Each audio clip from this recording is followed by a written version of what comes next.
नमस्ते मेरे future doctors और यूट्यूब के वासियों। आज हम करने वाले हैं 12th बायोलॉजी का सबसे healthy chapter, human health and disease. Text book उठाओ और बैठ जाओ, क्योंकि आज हम इम्यूनिटी से शुरू करेंगे और पूरा चैप्टर खत्म करेंगे। अगर ये वीडियो पूरा देख लिया तो बायोलॉजी में तुम्हारी इम्यूनिटी 100% हो जाएगी। लाइक और सब्सक्राइब ठोको। Let's start. सबसे पहले बात करते हैं इम्यूनिटी की। ये क्या है? ये तुम्हारे शरीर का बाउंसर हैं जो जर्म्स को बोलता है, तू जानता नहीं मेरा बाप कौन है। इसके दो टाइप्स होते हैं, इनेट, इनबॉर्न। ये तुम्हें जन्म से मिलता है, डिफॉल्ट सेटिंग है भाई। Acquired, adaptive. ये तुम लाइफ में सीखते हो, एक्सपीरियंस से बनता है। इनेट इम्यूनिटी में होते हैं epithelial surfaces, skin and mucus. ये तुम्हारे बॉडी की वॉल हैं। और इसके फैक्टर्स, इन्फ्लेमेशन, फीवर और वो गुस्से वाले सेल्स जो जर्म्स को कच्चा चबा जाते हैं।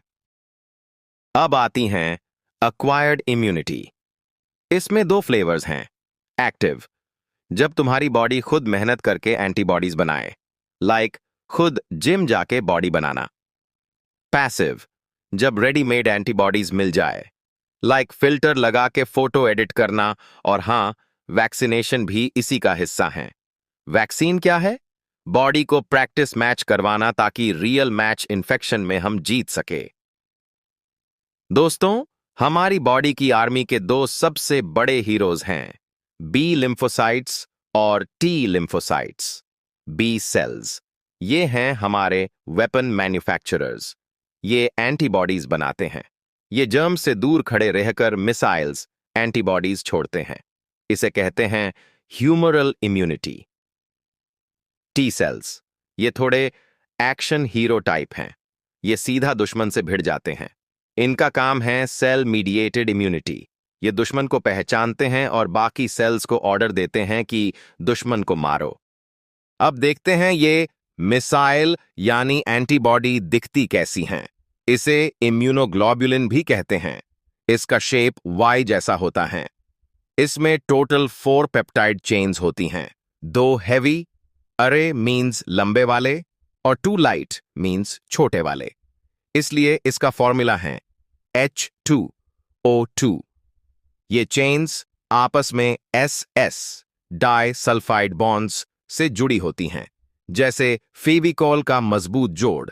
वाई शेप की जो V वाली आर्म्स हैं उन्हें कहते हैं वेरिएबल रीजन। ये हर दुश्मन के लिए अलग होती हैं, जैसे हर ताले की अलग चाबी। एंटीजन बाइंडिंग साइट, इन्हीं टिप्स पर होता है पैराटोपी। यहां आकर दुश्मन एंटीजन फंसता है।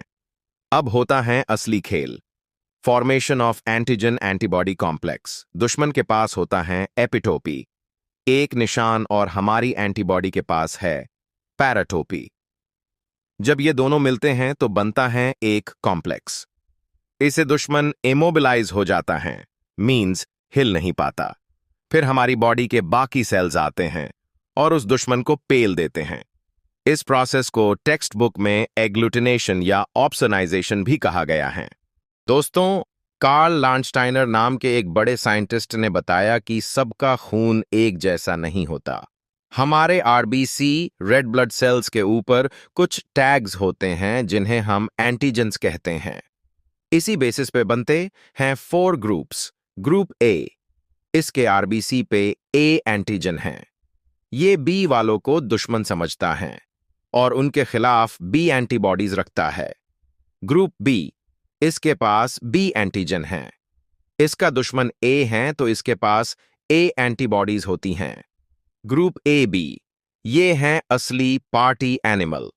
इसके पास ए और बी दोनों एंटीजेंस है, पर ये किसी से दुश्मनी नहीं रखता, नो एंटीबॉडीज। इसीलिए ये यूनिवर्सल एक्सेप्टर हैं। ग्रुप ओ, इसके पास कोई एंटीजन नहीं है, इसलिए इसका नाम ओ मीन्स 0 पड़ा, पर इसके पास दोनों एंटीबॉडीज ए और बी हैं। ये सबको खून दे सकता है, यूनिवर्सल डोनर। RH फैक्टर, यह क्या है? अगर ये हैं तो तुम पॉजिटिव, नहीं है तो नेगेटिव, सिंपल। अब हमारे वीडियो के असली विलन्स की एंट्री कराते हैं। सबसे बड़ा विलन मलेरिया। इसका मास्टरमाइंड है प्लाज्मोडियम। लेकिन यह खुद चालकर नहीं आता, इसका डिलीवरी बॉय है। ठंड लग के बुखार आता है। इसका आधा काम हमारे लिवर और आरबीसीज में होता है और बाकी मच्छर के पेट में है। अगला है एंटामोएबा हिस्टोलिटिका। ये गंदे पानी और खाने से फैलता है।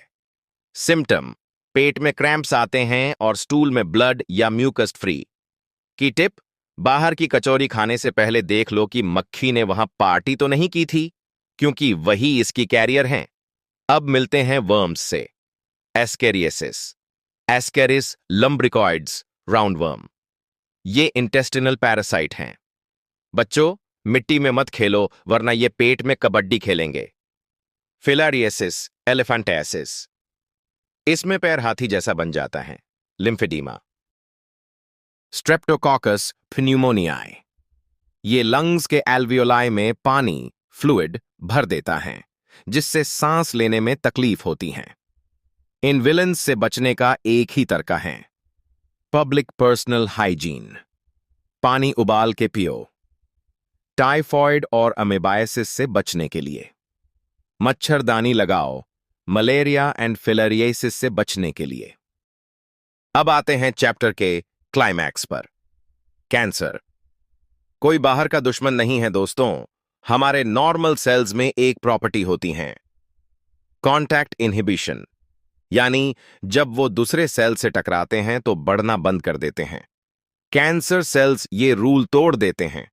ये दो टाइप के होते हैं, बिनाइन, एक ही जगह रहते हैं, ज्यादा डेंजरस नहीं होते। मैलिग्नेंट, ये असली गुंडे हैं। ये खून के रास्ते पूरी बॉडी में फैलते हैं। ट्रीटमेंट: सर्जरी, कीमोथेरेपी या रेडियोथेरेपी। आजकल इम्यूनोथेरेपी भी काफी चलती हैं। और एड्स, ये HIV वायरस से होता है जो हमारे इम्यून सिस्टम की हिट वॉट लगा देता है। Always remember, awareness is the best cure. तो दोस्तों, ये था हमारा fast tour of human health and disease. अगर वीडियो पसंद आया तो शेयर करो अपने उस दोस्त के साथ जो अभी भी इनेट इम्यूनिटी को इंटरनेट इम्यूनिटी समझता है। Subscribe for more. मिलते हैं अगले वीडियो में, तब तक के लिए पढ़ते रहो एंड हेल्थी रहो। Bye bye.